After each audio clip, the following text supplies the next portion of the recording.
This is your daily reminder. God has not run out of mercy, not for you, not today. Welcome to the New Mercies Podcast. Welcome. Today is Tuesday, July 21st, and I am thankful that you are here. This is the New Mercies Podcast, and I'm your host of the podcast, Anthony, and your host is a little bit tired today, so I do apologize that I may be a little bit, less energetic today. There is a secret I'm going to let out right now. Okay, maybe you've been following for a long time. Maybe you've been wondering when does he record these things? Because every single day, Monday through Saturday, an episode comes out at 4 a.m. every single day. The secret is there have been a few times where I've recorded them in the morning, but most of the time I record these the evening before. Okay, so I try to do it every day just because I'm in the journal every day. I'm writing, taking notes just like the rest of our church family. But I typically record these the night before. And so by the time I get into the studio, I've typically had a full day already. I have had a full day today, and it's been an exhausting one. So I'm a little bit tired, got a little bit of a headache, but we're going to keep on keeping on. So we are in Psalm 33 today. Be sure that you are subscribed to the podcast and all the things. If you want to donate, you can do that too, whatever the Lord wants you to do. Anyway, so Psalm 33 today is our text, is our reading. And I was sitting here reading this over and over again, taking some notes, and I felt like I needed to share a little bit about, I'm going to share something about the Bible, and then we're going to look at this particular text. I think it's important to understand, the more we can understand about the Bible, the better we can understand the context. Well, there's a couple of things that are kind of neat. Here's a little Bible trivia for you.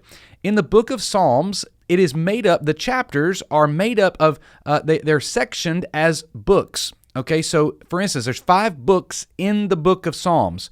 Now, the books, so for instance, the first book is the first 41 chapters. So chapters 1 through 41 is book 1 of the Psalms. Then there's book 2, which is another set of chapters, then book 3, 4, 5. So here's what I will say.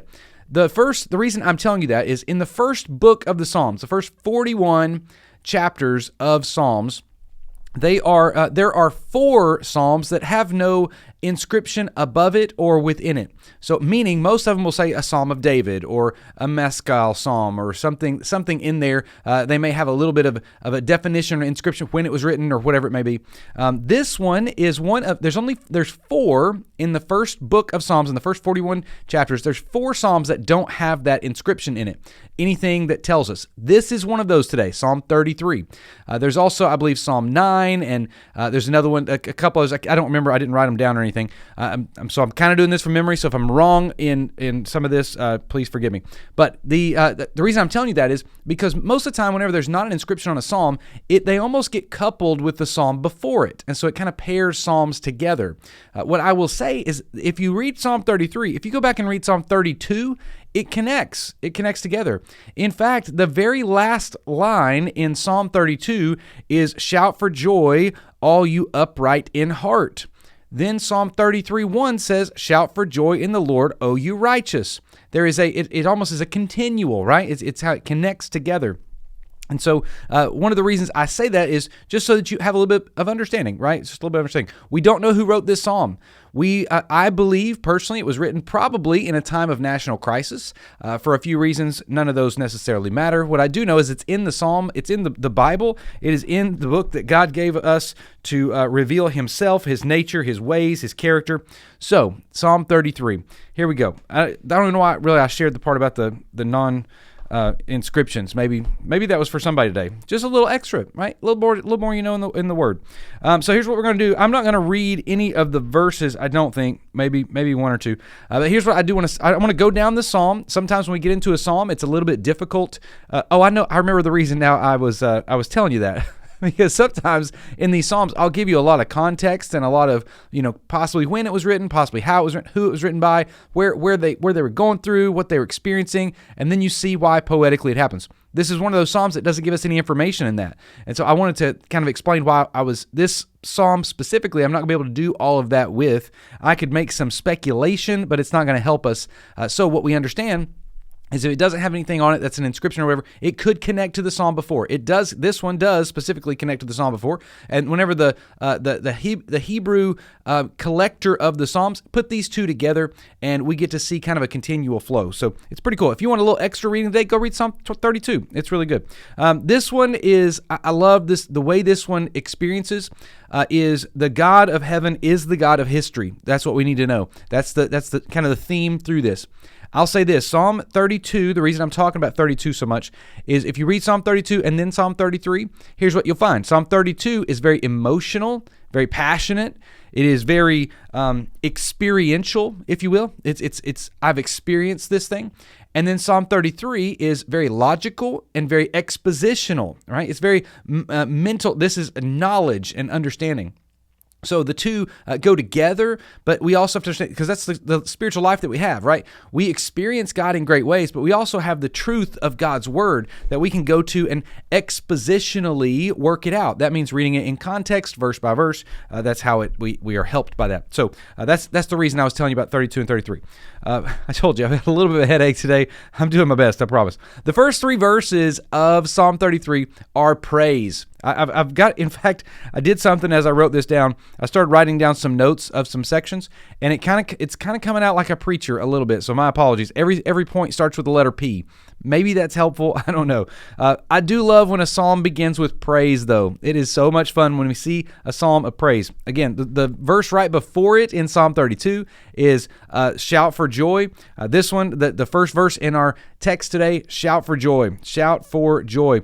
There are, in the first three verses, again, it's all about praise. There is a section in there that says to sing a new song. I want you to know this. Here's another little Bible trivia for you. There are 7 instances in the Old Testament that are commanding us to sing a new song.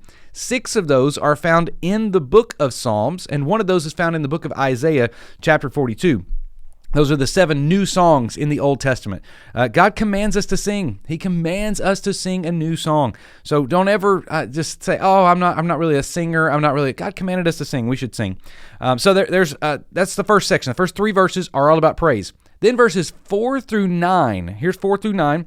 It's all about power. It's all about His power, specifically the Word. His Word has power.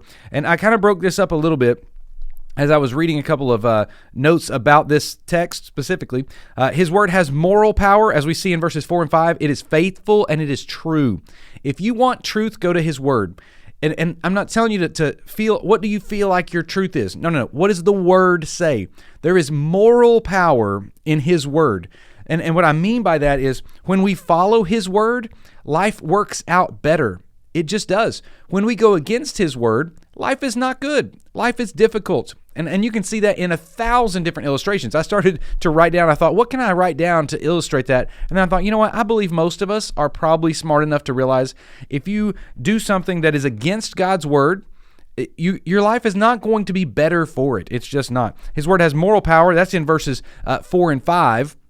Then in verses 6 and 7, we see His Word has what I call making power. He can make everything, right? He made it all. Go and read verses 6 and 7. By His Word, He made everything. By His Word, He made everything. I was going to use a little bit more educated word like manifest, like His Word has manifesting power, but I thought that making is just better and easier. And like I said, I'm a little bit tired today, so His Word has making power. His Word also has matchless power. You like that? I put 3 M's within a point. How great is that? Matchless power. Verses 8 and 9. Oh man, I'm gonna read verses 8 and 9. I can't not do it. This is way too good. Listen to verses 8 and 9. Let all the earth fear the Lord. Let all the inhabitants of the world stand in awe of Him. For He spoke, and it came to be. He commanded, and it stood firm. If we can just take a second and realize and recognize how much power He spoke, and it came to be. I think we just need to stand in awe of Him a little bit more. I think we need to fear Him a little bit more. I think we need to fear Him a lot more. I think we need to stand in awe of Him a lot more is what I think needs to happen. But His Word is matchless. Now here's what happens. So we've got praise in the beginning. We got power. And then we've got in verses 10 through 12, we've got His plans. Oh, his plans are good. Let me just tell you. I think verse number 10 is really funny. In fact, I'm going to read verse 10 too. I said I wasn't going to read anything. Here we go. I don't know. The Lord brings the counsel of the nations to nothing. He frustrates the plans of the peoples. Can you imagine? This is about, by the way, we see some nations and what the nations decide to do and how they decide to do it. Can you imagine a nation that claims that there is no God? I've said before that every atheist is going to have to tell God the reason he didn't believe in him, right? That's what they're going to have to do because they're going to look at him, they're going to see him, and they're going to know within their heart, like there was a moment where you realize there's a God to all this. You can't make sense of it without him. I promise I listened to a couple of debates between a creationist and an evolutionist, and what I realized was the evolutionist just had more questions. Like they did not get to any answer, and the creationist just kept going to the Bible. He's like, "Oh well, that was God. Oh, that was God. That was God." Now you may say, "Oh well, that seems like a cheap, easy way out." It just seems like the right way out. It's the truth. His word has moral power. It's got making power. It's got matchless power. And then whenever we get to a place where we see nations that start to do things that say, well, God isn't real, he doesn't exist. Can you imagine God from his throne looking and saying, you're saying I don't exist? So what does he do? He frustrates them. That's what he does. He frustrates their plans. It's really good.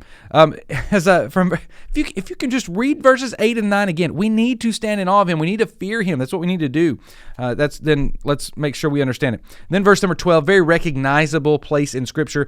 Blessed is the nation whose God is Yahweh, the Lord. And so when we see that, we may say, I could go through, I thought about doing a little history lesson on the United States or even Britain and how they were, that nation was a Christian nation at one point, and then they kind of began falling off, and then the United States was a Christian nation, and they kind of fell off, and different places around the globe were Christian nations, and they kind of fell apart. Whenever you start getting away from God, what you'll find is your nation will fall apart. It will fall apart. We may call ourselves a Christian nation. Whatever nation you're listening in today, you may say, well, my nation's a Christian nation. I believe we're founded on the principles of Christ. That's great. Let me ask you who your God is today. That's what it says, right? Blessed is the nation whose God is Jehovah or Yahweh or the Lord. Here's what, man, and I started thinking, how do you know who your God is? Well, first, you know who you worship and you know who you serve. Let me ask you, if I were to say from the outside, who does our nation serve? Who does our nation worship? What is our nation craving more of? That is who their God is. Verses 13 through 19 then, after we see his plans, then we see one of my favorites, his providence. That's right, his providence. Here's what providence means, all right? So I wanted to make sure and help us all understand that. There's three ways I want to look at providence today. God sustains everything that exists. He sustains it all. God didn't just make it and set back. He sustains it and keeps it going. The second thing is God rules over everything of all creation. God rules over all of it. Every detail of creation, God is ruling over right now. That's providence.